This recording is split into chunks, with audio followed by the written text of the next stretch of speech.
እስቲ ዛሬ ስለ አንድ በጣም ከባድ ጥያቄ እንወያይ። ነፃ ፍቃድ፣ በተለይም የመላእክት ነፃ ፍቃድ አላቸው ወይ? ካላቸውስ ፍጻሜውስ ምንድን ነው? ይህ ጥያቄ ለዘመናት የቆየ ቢሆንም ዛሬ ግን አንድ በጣም የሚገርም ስነ መለኮታዊ እይታ ይዤላችሁ ቀርቤያለሁ። እስቲ አብረን እንመርምረው። እሺ እንግዲህ ይህንን ትልቅ ርዕስ ለመፍታት በጉዟችን ላይ 4 ዋና ዋና ነጥቦችን እናያለን። መጀመሪያ ችግሩ ከየት እንደተነሳ እንመለከታለን። ከዛ ለዚህ ችግር የቀረቡትን መፍትሄዎች እናያለን። በመጨረሻ ደግሞ ይሄ ሁሉ ነገር እንዴት ሆኖ ነው ወደ ተጠናቀቀ የነፃ ፈቃድ የሚያመራው የሚለውን እንረዳለን። ታሪኩ የሚጀምረው እዚሁ ምድር ላይ አይደለም። ይልቁንስ ወደ ሰማያት ነው የምንሄደው። እዛ በእግዚአብሔር ማንነት ላይ አንድ ትልቅ መሰረታዊ የሆነ ጥያቄ ተነሳ እና በሰማያት ውስጥ ሄሌል የሚባል አንድ መልአክ ነበር።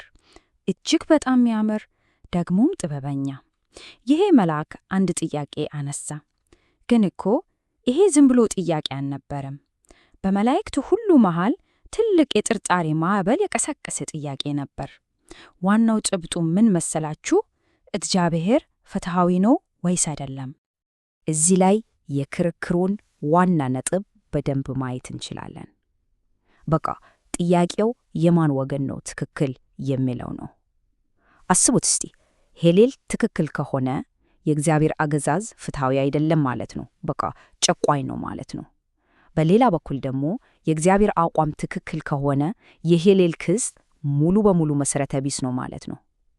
ነገሩ በጣም ከባድ ነው። ይሄ ክርክር ዝም ብሎ ክርክር አልነበረም። የሰማያትን መሰረት ነው ያናጋው። የመላእክቱ እምነት ተሸርሽሯል። ስለዚህ ይሄን ጥርጣሬ ሙሉ በሙሉ የሚያስወግድ እውነትን ደግሞ ፍንቶ አድርጎ የሚያሳይ በጣም ጠንካራ ማረጋገጫ ያስፈልግ ነበር የግድ። እሺ ታዲያ ለዚህ ሁሉ ጥያቄ የእግዚአብሔር መልስ ምን ነበር? እስቲ የመጀመሪያውን ክፍል እንመልከት። እጅግ በጣም ጥልቅ ሆነ ደግሞ 2 የተለያዩ የማረጋገጫ እርከኖች የያዘ ክስተት ነው። እና ይሄ ክስተት የመስቀሉ ሥራ ነው። ለሄሌል ጥያቄ የመጀመሪያው መልስ ነበር። እንዴት መሰላችሁ? የእግዚአብሔርን ፍቅር እና ፍትሕ በተግባር ያሳየ ክስተት ስለሆነ ነው። በምን መልኩ ነው ያሳየው? እስቲ አብረን እንመልከት። እንግዲህ መስቀሉ 2 ትልቅ ነገሮችን ነው ያረጋገጠው። አንደኛ የእግዚአብሔር ፍቅር ወሰን እንደሌለው ለፍጡራኑ ሲል ልጁን እስከ መስጠት መድረሱን አሳይቷል። ሁለተኛ ደግሞ የእግዚአብሔር ሕግጋት ሊጠበቁ የሚችሉና ፍትሐዊ መሆናቸውን አረጋግጧል። ይህ እንዴት ሆነ? ምክንያቱም ወልድ ራሱ የሰውን ሥጋ ለብሶ ሕግጋቱን በሙሉ ያለምንም እንከን ፈጽሞታል። ግን ቆይ እስቲ ለመላእክቱ አንድ ጥያቄ አሁንም አእምሯቸው ውስጥ ይመላለስ ነበር። አዎ ወልድ አርጎታል። እሱ ግን የእግዚአብሔር ልጅ ነው። ጥያቄው አንድ ተራ ፍጡር ልክ እንደነሱ ያለ ፍጡር ይህንን ማድረግ ይችላል ወይ የሚለው ነበር። ስለዚህ ማስረጃው ገና አላለቀም ነበር። እና ይህ ጥያቄ በቀጥታ ወደሚቀጥለው የእግዚአብሔር ዕቅድ ክፍል ይወስደናል። ለምን ቀጣይ ክፍል አስፈለገ? ምክንያቱም የሰው ልጆች ምስክርነት ወሳኝ ስለነበረ ነው። የመላእክቱን ጥርጣሬ ሙሉ በሙሉ ለአንዴና ለመጨረሻ ጊዜ ለማስወገድ ፍጡራን ራሳቸው ትእዛዛቱን እስከ ሞት ድረስ መጠበቅ እንደሚችሉ ማሳየት ነበረባቸው። እና ለዚህ የመጨረሻ ማረጋገጫ እግዚአብሔር የተጠቀመው የሰዎችን ምስክርነት ነው። እነዚህ ሰዎች በኩር ፍሬዎች ተብለው ይጣራሉ።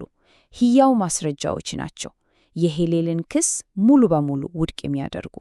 የሚገርመው ነገር ይህንን ታላቅ ተልዕኮ የሚፈጽሙት የምስክሮች ቁጥር ልክ ተብሎ የተቀመጠ መሆኑ ነው።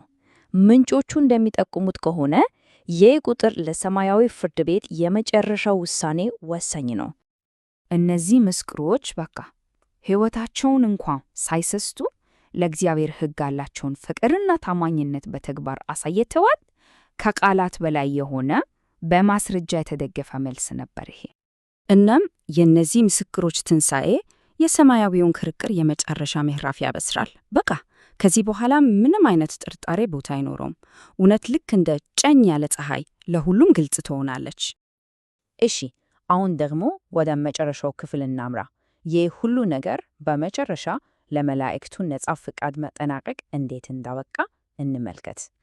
ይህንን ሁሉ ትዕይንት፣ ይህንን ሁሉ ማረጋገጫ ከተመለከቱ በኋላ የመላእክቱ ልብ በሙሉ እምነትና ፍቅር ይሞላል።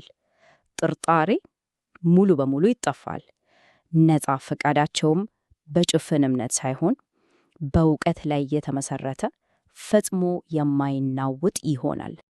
ይህ ማለት ግን ምርጫቸው ይጠፋል ማለት በፍጹም አይደለም፣ እንዳታስቡት። ይልቁንስ እስቲ እንደዚህ አስቡት። አንድ የሂሳብ ሊቅ 2 ሲደመር 2 4 መሆኑን በእርግጠኝነት እንደሚያውቀው መላእክትም የእግዚአብሔርን ፍቅርና ፍትሕ ልክ እንደዛ በእርግጠኝነት ያውቁታል። ስለዚህ ምርጫቸው ሁልጊዜም ወደ ትክክለኛው ነገር ያመራል። ስለዚህ ወሳኙ ነጥብ ምን መሰላችሁ?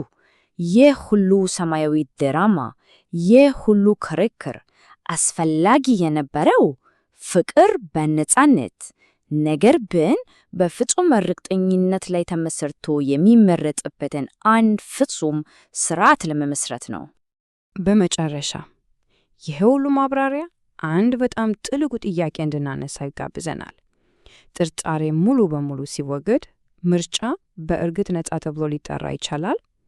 ፍጹም እውነትን ማወቅ ምርጫችንን የበለጠ ነፃ አድርገዋል ወይስ ይገድበዋል? በእውነት ሊያስበት የሚገባ ነጥብ ነው።